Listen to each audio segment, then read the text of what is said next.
Friends finally Microsoft ने एक decision लिया कि विंडोज 11 का जो 24H2 वर्जन है इस वर्जन को आप हार्ड डिस्क में इंस्टॉल नहीं कर सकते हो।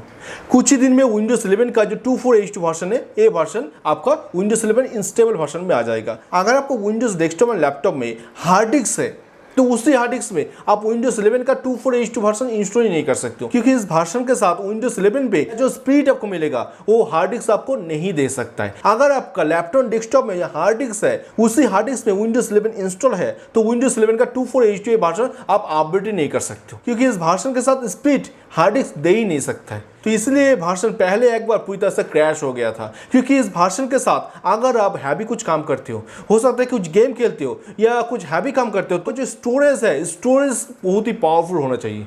हो सकता है कि आपके स्टोरेज में आपका गेम है वो फाइल आप एक्सेस नहीं कर सकते हो, तो इसीलिए माइक्रोसॉफ्ट ने पूरी तरह से कैंसिल कर दिया विंडोज 11 का 24H2 जो वर्जन है। कुछ टाइम पहले वो माइक्रोसॉफ्ट ने पूरी तरह से रिलीज कर दिया था विंडोज 11 का इनसाइडर रिलीज प्रीव्यू चैनल पे। तो वहां पर बहुत सारा कुछ दिक्कत आ रहा था कि विंडोज पूरी तरह से स्टक हो जाता, हैंग कर रहा था, इस रिगार्डिंग बहुत सारा कुछ प्रॉब्लम आ रहा था। तो बेसिकली ये जो प्रॉब्लम था ये प्रॉब्लम इसी रिगार्डिंग, अगर आपको लैपटॉप डेस्कटॉप में हार्ड डिस्क है और हार्ड डिस्क में आप विंडोज 11 को इंस्टॉल किया तो ये प्रॉब्लम आएगा। हार्ड डिस्क पूरी तरह से एक्सेस नहीं कर पा रहे विंडोज 11 का 24H2 का जो स्पीड है। तो इसलिए इस टाइम अगर आप कोई लैपटॉप डेस्कटॉप को परचेस करते हो ना तो आपको देखना होगा कि वहां पर एक SSD है कि नहीं। अगर वो SSD नहीं है तो इस लैपटॉप डेस्कटॉप को परचेस मत करो, क्योंकि विंडोज 11 का जो 24H2 वर्जन है ये वर्जन आप इंस्टॉल ही नहीं कर सकते हो, अपडेट ही नहीं कर सकते हो आपको पीसी को। तो और एक फीचर्स मैं यहाँ पर बोल देता हूँ। अगर इस टाइम आप कोई लैपटॉप डेस्कटॉप को परचेस करना चाहते हो तो विंडोज के लिए हो सकता है कि वहाँ पर सेपरेट करके एक NVMe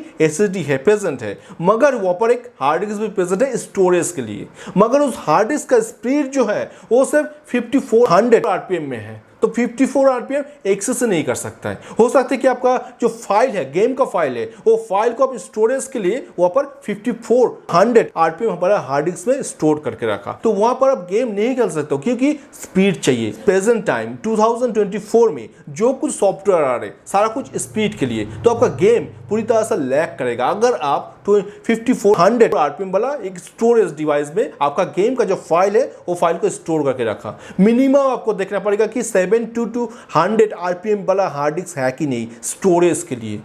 हो सकता है कि वहाँ पर 4 TB एक हार्ड डिस्क है आपके पास, तो वहाँ पर देख लो 7200 RPM वाला है कि नहीं। अगर नहीं है तो आप स्टोरेज नहीं कर सकते, आप विंडोज 11 पे कोई गेम या कुछ भी एक्सेस नहीं कर सकते हो। विंडोज 11 का जो नया वर्जन आ रहा है 24H2 इस वर्जन में आप एक्सेस नहीं कर पाओगे, कोई गेम खेल ही नहीं पाओगे। और फ्यूचर में आने वाला है कि विंडोज 12, तो विंडोज 12 के लिए मस्ट होगा एक SSD। अगर SSD आपका लैपटॉप डेस्कटॉप में नहीं है तो विंडोज 12 को आप इंस्टॉल नहीं कर सकते हो। विंडोज 11 पे तो इतना दिन आ गया, मगर विंडोज 11 का जो 24H2 वर्जन है ये वर्जन को आप कुछ भी करके हार्ड डिस्क में इंस्टॉल कर लेते हो, मगर वहाँ पर जो फीचर्स है विंडोज 11 24H2 का वो आप एक्सेस नहीं कर पाओगे। सो आपको इस टाइम कोई भी लैपटॉप डेस्कटॉप परचेस करना होगा एक SSD के साथ, और वहां पर जो स्टोरेज के लिए जो हार्ड डिस्क रहेगा ना वो हार्ड डिस्क आप देख लो कि 7200 RPM वाला है कि नहीं। अगर नहीं है आप एक्सेस नहीं कर सकते हो। सो चलते हैं, मिलते हैं बहुत जल्द कोई नया इंपॉर्टेंट वीडियो लेके। तो today's okay, take care, good bye, tata, thank you.